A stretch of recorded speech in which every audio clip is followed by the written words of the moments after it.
UFOs and alien invasions in film. On June 24, 1947, the civilian pilot Kenneth Arnold reported seeing 9 objects, glowing bright blue-white, flying in a V formation over Washington state's Mount Rainier. He estimated their flight speed at 1,700 miles per hour and compared their motion to a saucer if you skip it across water, which became the origin of the soon-to-be popular term flying saucer. Though reports of various types of unidentified flying objects, UFOs, had existed for hundreds of years, Arnold's sighting combined with a highly publicized UFO incident that took place later that summer near Roswell, New Mexico sparked a frenzy of interest in otherworldly visitors and an entire new subculture, known as ufology, that would be vividly represented in movies in the decades to come. The Day the Earth Stood Still. One of the first notable examples of Hollywood's depiction of the UFO phenomenon is The Day the Earth Stood Still, 1951.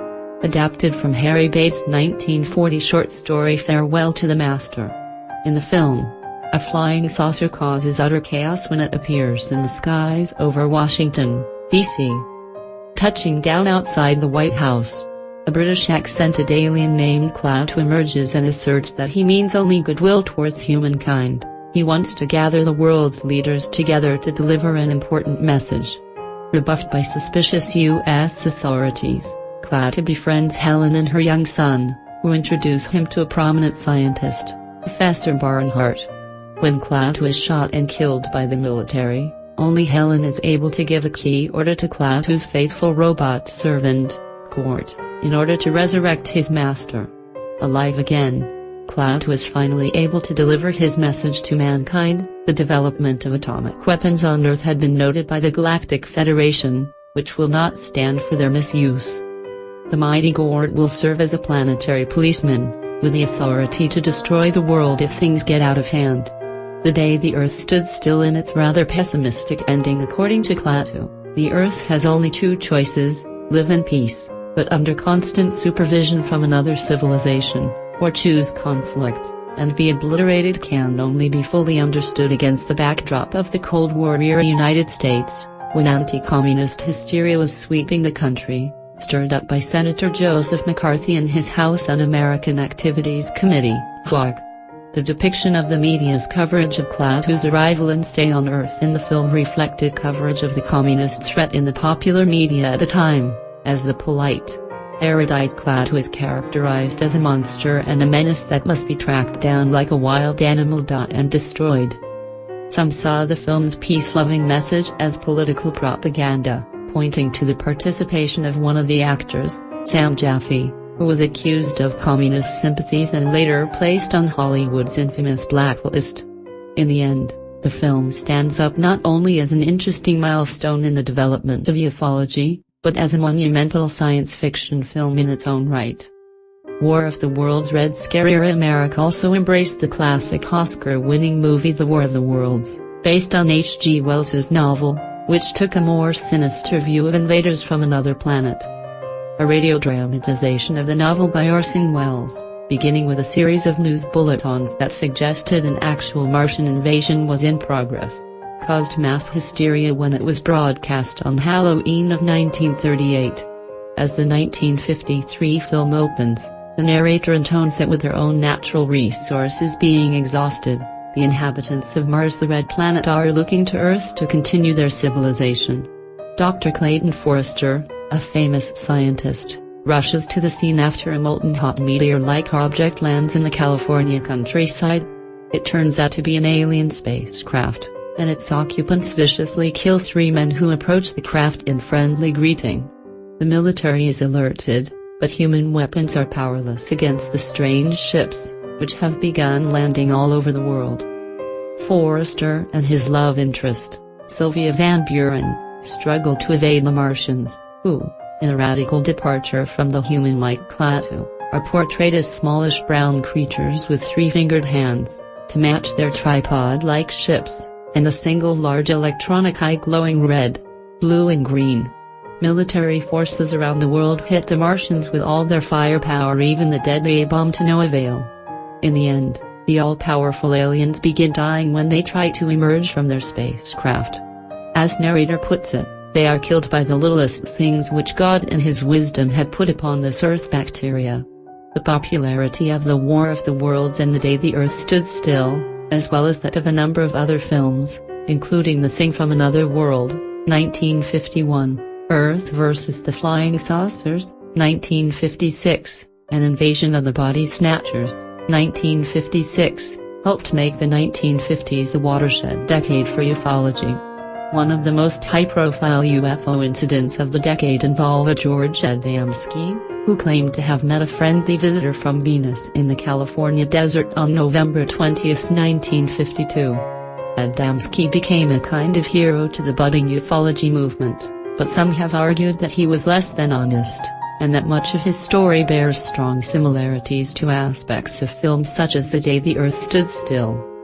This was especially true of his account of the extraordinarily human-like alien, who according to Adamski radiated a feeling of infinite understanding and kindness, with supreme humility.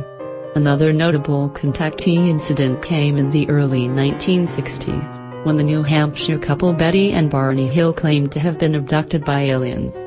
In the investigation of the case, the Hills' ongoing accounts of the abduction retrieved partially through hypnosis were also found to bear strong parallels with various media representations of alien invasions, including the 1953 film Invaders from Mars and an episode of the science fiction anthology television program, The Outer Limits.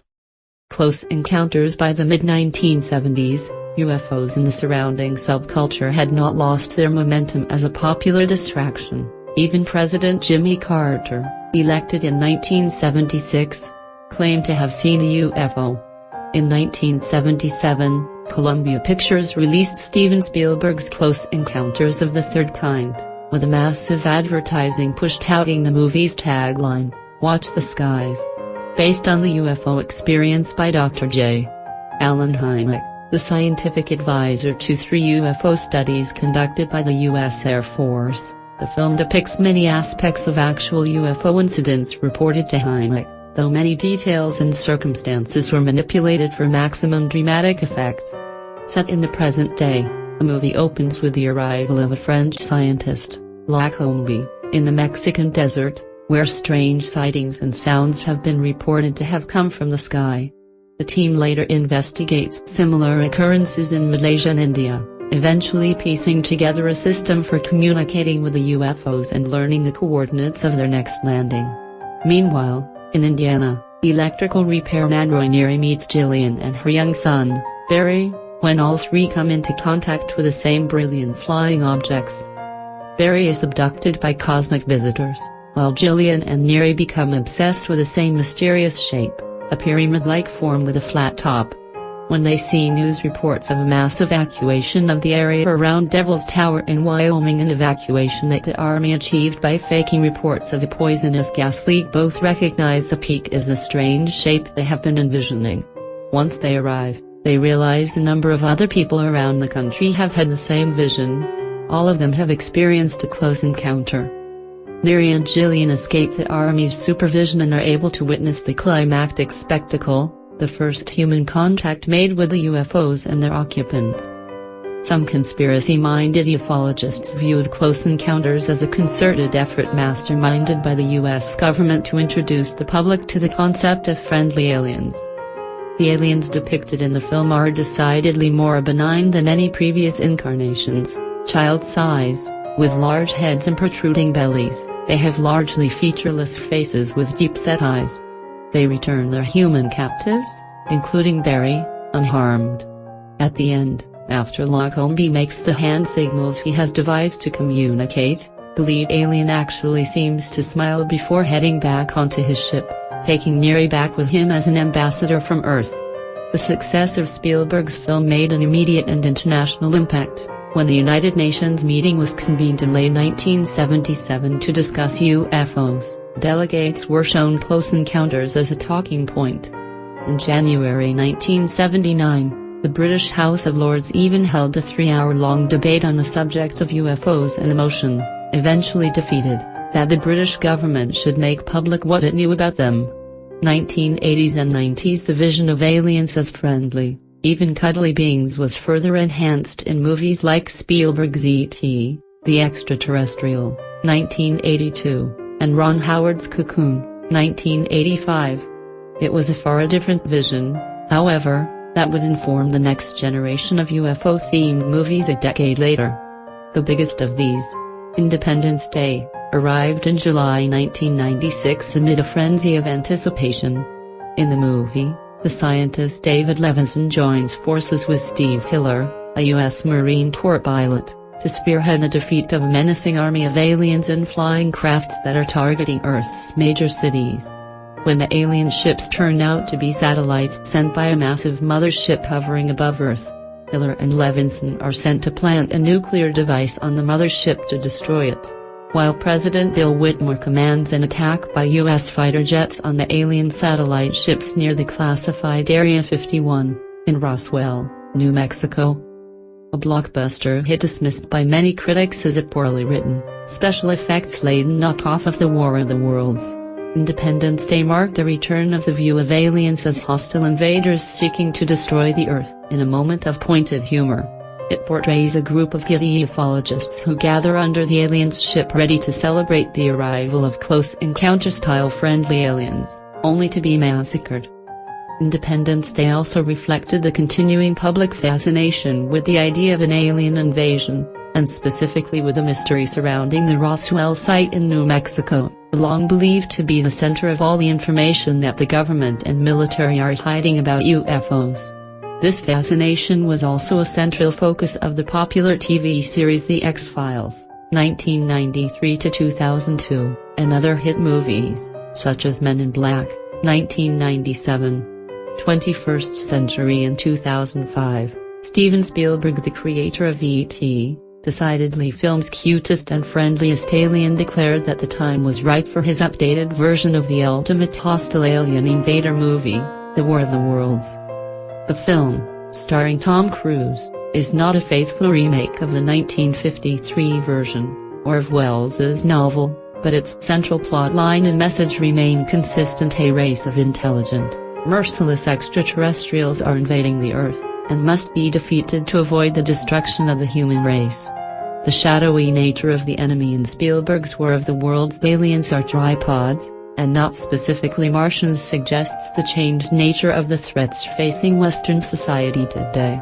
Compared with a nation, Nazi Germany, in the case of the Orson Welles broadcast in 1938, or the Soviet Union, in the case of the 1953 film, the lurking enemy of today, terrorism, is shadowy, evasive and indistinct. But the threat is still there, and so is the public's fascination with the idea of UFOs and alien invaders. 6 decades after Kenneth Arnold's sighting turned people's eyes to the skies.